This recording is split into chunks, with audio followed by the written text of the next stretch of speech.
ಆತ್ಮೀಯ ಕನ್ನಡ ಪಿಕ್ಚರ್ ವೀಕ್ಷಕರಿಗೆ ನಮಸ್ಕಾರ. ನಾನು Pallavi Raj. Land lord cinema ನಾನು ಆಲ್ರೆಡಿ ನಿಮಗೆ ಫಸ್ಟ್ ಆಫ್ ರಿವ್ಯೂನ ಕೊಟ್ಟಿದ್ದೆ. ಅದರಲ್ಲಿ ನಾನು ಕೊನೆಗೆ ವಿಜಯ್ ಸರ್ ಅವರ ಒಂದು ಸಸ್ಪೆನ್ಸ್ ಲುಕ್ ಏನಿದೆ ಅದು ನಿಮಗೆ ಸೆಕೆಂಡ್ ಹಾಫಲ್ಲಿ ಗೊತ್ತಾಗುತ್ತೆ ಅಂತ ಹೇಳಿದ್ದೆ. ಸೆಕೆಂಡ್ ಹಾಫಲ್ಲಿ ಕಂಪ್ಲೀಟ್ ಆಗಿ ವ್ಯವಸ್ಥೆಯನ್ನು ಪ್ರಶ್ನೆ ಮಾಡುವಂತಹ ರೀತಿಯಲ್ಲಿ ಸೆಕೆಂಡ್ ಹಾಫ್ ಸಾಗುತ್ತೆ. ಅದೇ ರಿತನ್ಯ ಅವರ ಕ್ಯಾರೆಕ್ಟರ್ ಭಾಗ್ಯ ಆಗಿರಬಹುದು, ರಚಿತಾರಾಮ್ ಅವರ ಕ್ಯಾರೆಕ್ಟರ್ ನಿಂಗವ್ವ ಆಗಿರಬಹುದು, ಪ್ರತಿಯೊಂದು ಕ್ಯಾರೆಕ್ಟರ್ ಕೂಡ ಪ್ರಶ್ನೆಯನ್ನು ಮಾಡುವ ರೀತಿಯಲ್ಲೇ ಸಾಗುತ್ತೆ ಅಂತ ಹೇಳ್ಬೋದು. ಅದರಲ್ಲೂ ಕೂಡ ಆ ಪಾತ್ರಕ್ಕೆ ಸರಿಯಾಗಿ ಬ್ಯಾಕ್ಗ್ರೌಂಡ್ ಮ್ಯೂಸಿಕ್ಕು ತುಂಬ ಚೆನ್ನಾಗಿ ವರ್ಕ್ ಆಗಿದೆ ಅಂತ ಹೇಳ್ಬೋದು. ನಮಗೆ ಬೇರೆಯ ರೀತಿಯ ಫೀಲನ್ನು ಕೊಡುತ್ತೆ. ಈಗ ಅಂದರೆ ಒಂದು 19ನೇ ಶತಮಾನದಲ್ಲಾಗಿರ್ಬೋದು, 18ನೇ ಶತಮಾನದಲ್ಲಾಗಿರಬಹುದು, ಏನಾಗುತ್ತೆ ಅನ್ನೋದನ್ನು ಇದರಲ್ಲಿ ತೋರಿಸುವಂತಹ ಪ್ರಯತ್ನವನ್ನು ಕೂಡ ಮಾಡಿದ್ದಾರೆ.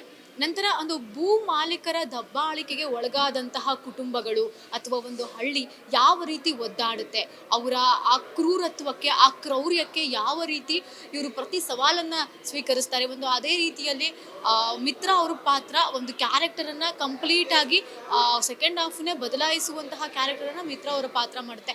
ಆವಾಗ ರಾಚಯ್ಯ ಏನು ಮಾಡ್ತಾನೆ, ರಾಚಯ್ಯ ಅನ್ನೋನು ಕೊಡಲಿ ರಾಚಯ್ಯ ಆಗಿ ಯಾಕೆ ಬದಲಾಗ್ತಾರೆ ಅನ್ನೋದನ್ನ ಕಂಪ್ಲೀಟ್ ಆಗಿ ನಮಗೆ ಸೆಕೆಂಡ್ ಹಾಫ್ ಹೇಳ್ತಾ ಹೋಗುತ್ತೆ ಅಂತ ಹೇಳ್ಬೋದು. ಅದರಲ್ಲೂ ಕೂಡ ಎಮೋಷ್ನಲ್ ಸೀನ್ಸು ತುಂಬ ಚೆನ್ನಾಗಿ ವರ್ಕ್ ಆಗಿದೆ. ಅಂದರೆ ರಿತನ್ಯ ಅವರ ಅಭಿನಯ ಆಗಿರಬಹುದು, ಅಂದರೆ ಫಸ್ಟ್ ಸಿನಿಮಾ ಅಂತ ಅನ್ಸೋದೇ ಇಲ್ಲ, ಆ ಮಟ್ಟಿಗೆ ಅವರು ಅಭಿನಯಿಸಿದ್ದಾರೆ ಅಂತಲೇ ಹೇಳ್ಬೋದು. ಆನಂತರ ಒಂದೊಂದು ಸೀನ್ಗಳು ಕೂಡ ಪ್ರತಿಯೊಂದು ಕ್ಯಾರೆಕ್ಟರ್ಗೂ ಕೂಡ ಲಿಂಕ್ ಆಗ್ತಾ ಹೋಗೋದಿರ್ಬೋದು. ನಂತರ ಸರ್ವೈವರ್ ಆಗಿರೋನು ರೂಲರ್ಗಳನ್ನು ಲಾಸ್ಟಿಗೆ ಯಾವ ರೀತಿ ಪಾಠ ಕಲಿಸ್ತಾನೆ, ಪಾಠ ಕಲಿಸಿದ ನಂತರದಲ್ಲಿ ಆ ರೂಲರ್ಗಳು ಬದಲಾಗೋದೇ ಇಲ್ವಾ ಅನ್ನೋದನ್ನ ನೀವು ನೋಡಬೇಕು ಅಂತಂದರೆ ಆ ಸಿನಿಮಾಗೆ ಬರಬೇಕಾಗುತ್ತೆ. ಸಿಕ್ಕಾಪಟ್ಟೆ ಟ್ವಿಸ್ಟ್ ಇದೆ. ಆ ಟ್ವಿಸ್ಟ್ ಮೇಲೆ ಟ್ವಿಸ್ಟ್ ಅಂತಂದರೆ ಬಹುಶಃ ಏನು ಅನಿಸೋದಿಲ್ಲ ಅನಿಸುತ್ತೆ.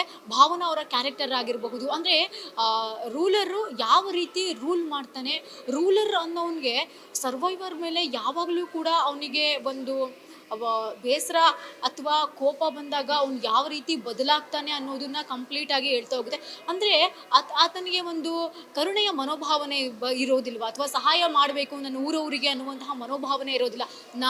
ನಾನು ಒಬ್ಬನೇ, ನಾನು ಯಾವತ್ತೂ ಕೂಡ ಬದಲಾಗೋದೇ ಇಲ್ಲ, ನಾನು ಇರೋದೇ ಹಿಂಗೆ ಅನ್ನುವ ರೀತಿಯಲ್ಲಿ ಇರುತ್ತೆ. ರಾಜ್ಬಿ ಶೆಟ್ಟರ ಕ್ಯಾರೆಕ್ಟರು ಕಂಪ್ಲೀಟಾಗಿ ಸ್ಟೋರಿಗೆ ತಿರುವನ್ನು ಕೊಡ್ತಾ ಹೋಗುತ್ತೆ. ಅಂದರೆ ಸೀನ್ ಟು ಸೀನ್ ನಿಮಗೆ ನೆಕ್ಸ್ಟ್ ಏನಾಗುತ್ತೆ ಅನ್ನುವಂತಹ ಕ್ಯೂರಿಯಾಸಿಟಿಯಿಂದನೇ ಸಿನಿಮಾ ಕಂಪ್ಲೀಟಾಗಿ ಮುಗಿಯುವ ಹಂತಕ್ಕೂ ಕೂಡ ಬರುತ್ತೆ. ಅದರಲ್ಲೂ ಕೂಡ ಈ ರಾಚಯ್ಯ ಅನ್ನುವಂತಹ ಕ್ಯಾರೆಕ್ಟರ್ ಇದೆಯಲ್ಲ, ಈ ರಾಚಯ್ಯ ಅನ್ನುವಂತಹ ಕ್ಯಾರೆಕ್ಟರ್ನ ಪ್ರತಿ ಹಳ್ಳಿಯಲ್ಲೂ ಕೂಡ ನಾವು ಒಬ್ಬೊಬ್ಬರನ್ನ ನೋಡಿರ್ತೀವಿ ಅಥವಾ ಆ ಕ್ಯಾರೆಕ್ಟರ್ ಜೊತೆ ನಾವು ಕೂಡ ಫೀಲ್ ಮಾಡ್ಕೋತೀವಿ. ಆ ರೀತಿಯಾದಂತಹ ಕ್ಯಾರೆಕ್ಟರು ಈ ಸಿನಿಮಾದಲ್ಲಿ ಬರುತ್ತೆ. ಅಂದರೆ ಫಸ್ಟ್ ಹಾಫಲ್ಲಿ ರಾಚಯ್ಯ ಆಗಿರೋನು ಆನಂತರದಲ್ಲಿ ಕೊಡಲಿ ರಾಚಯ್ಯ ಆಗಿ ಹೇಗೆ ಬದಲಾವಣೆ ಆಗ್ತಾನೆ, ಕೊಡಲಿ ರಾಚಯ್ಯ ಅನ್ನೋನು ಅದು ಒಂದು ಬ್ಯಾಕ್ಗ್ರೌಂಡ್ ಸ್ಟೋರಿ, ಅದನ್ನು ತೋರಿಸುವಂತಹ ಪ್ರಯತ್ನ ಸೆಕೆಂಡ್ ಹಾಫಲ್ಲಿ ಆಗಿರುವಂಥದ್ದು. ಪ್ರತಿಯೊಂದು ಸೀನ್ಗಳು ಕೂಡ ಬಹಳ ಚೆನ್ನಾಗಿದೆ. ಸ್ಕ್ರೀನ್ ಪ್ಲೇ ಮಾತ್ರ ಅದ್ಭುತವಾಗಿ ಮೂಡಿ ಬಂದಿದೆ ಅಂತಲೇ ಹೇಳಬಹುದು. ಸೊ ನೀವು ಈ ರೀತಿಯ ಸಿನಿಮಾವನ್ನು ಥಿಯೇಟ್ರಿಗೆ ಬಂದು ಫೀಲ್ ಮಾಡಬೇಕು. ನಾವು ಯಾವುದೋ ಒಂದು ಪೈರಸಿ ನೋಡೋದ್ವಾ ಅಥವಾ OTT ನೋಡಿದ್ರೆ ವರ್ಕ್ ಆಗೋದಿಲ್ಲ. ಥಿಯೇಟರಲ್ಲಿ ಕುತ್ಕೊಂಡು ಆ ಬ್ಯಾಕ್ಗ್ರೌಂಡ್ ಮ್ಯೂಸಿಕ್ ಜೊತೆಗೆ ನಾವೇನು ಫೀಲ್ ಮಾಡ್ಕೋತೀವಿ ಅದು ನಿಜವಾಗ್ಲೂ ಕೂಡ ವರ್ಕ್ ಆಗುತ್ತೆ ಅಂತಲೇ ಹೇಳ್ಬೋದು. ಆನಂತರದಲ್ಲಿ ಕೊನೆಯದಾಗಿ ಸಿನಿಮಾದ ಸಂದೇಶ ಏನಪ್ಪ ಅಂತಂದರೆ, ಶಿಕ್ಷಣಕ್ಕೆ ನಾವು ಯಾವ ರೀತಿಯಲ್ಲಿ ಒತ್ತು ಕೊಡಬೇಕು, ಅಂದರೆ ಅಳಿದು ಉಳಿದವರ ಕಥೆಯನ್ನು ಹೇಳ್ತಾ ಇರುವಂತಹ ಸ್ಟೋರಿ ಆಗಿರುವುದರಿಂದ ಶಿಕ್ಷಣದ ಒಂದು ಪ್ರಾಮುಖ್ಯತೆಯನ್ನು ತಿಳಿಸುವಂತಹ ಪ್ರಯತ್ನ ಮಾಡಿದ್ದಾರೆ. ವ್ಯವಸ್ಥೆಯನ್ನು ಪ್ರಶ್ನೆ ಕೂಡ ಮಾಡಿದ್ದಾರೆ. ಇಲ್ಲಿ ಈ ರೀತಿ ನಾವು ಯಾಕಿರಬೇಕು, ನಾವು ಯಾವಾಗಲೂ ಕೂಡ ಇದೇ ರೀತಿ ಜಮೀನ್ದಾರರ ಒಂದು ಆರ್ಭಟಕ್ಕೆ ನಾವು ಇವಾಗಲೇ ನಮ್ಮ ಲೈಫ್ನ ಕೊನೆಗಾಣಿಸ್ಬೇಕಾ ಅನ್ನುವಂಥದ್ದು ಕೂಡ ಇಲ್ಲಿ ಇರಬಹುದು. ಆನಂತರದಲ್ಲಿ ರೈತರ ಪರಿಸ್ಥಿತಿಯನ್ನು ಪ್ರಶ್ನೆ ಮಾಡುವಂತಹ ರೀತಿಯಲ್ಲಿ ಕತೆ ಸಾಗುತ್ತೆ ಅನ್ನೋದು ಸಿಕ್ಕಾಪಟ್ಟೆ ಟ್ವಿಸ್ಟ್ ಇದೆ. ಆ ಟ್ವಿಸ್ಟ್ ಏನು ಅನ್ನೋದು ನಿಮಗೆ ಥಿಯೇಟರಿಗೆ ಬಂದು ನೀವು ಸಿನಿಮಾ ನೋಡಿದ್ರೆ ನಿಮಗೆ ಗೊತ್ತಾಗುತ್ತೆ.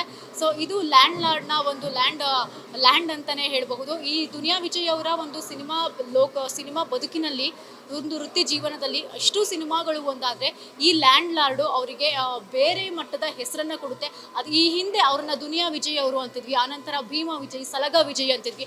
ಆದರೆ ನಂತರದಲ್ಲಿ ಇದನ್ನು ಪ್ರೇಕ್ಷಕರು ನೋಡಿದ ಮೇಲೆ ಲ್ಯಾಂಡ್ ಲಾರ್ಡ್ ವಿಜಯ್ ಅಂತ ಕರೀತಾರೆ ಅವರಿಗೆ. ಬಿಕಾಸ್ ಆ ಸಿನಿಮಾ ಅಷ್ಟರ ಮಟ್ಟಿಗೆ ನಮ್ಮನ್ನು ಹಿಡಿದಿಟ್ಕೊಳ್ಳುವಂತಹ ಪ್ರಯತ್ನ ಮಾಡುತ್ತೆ.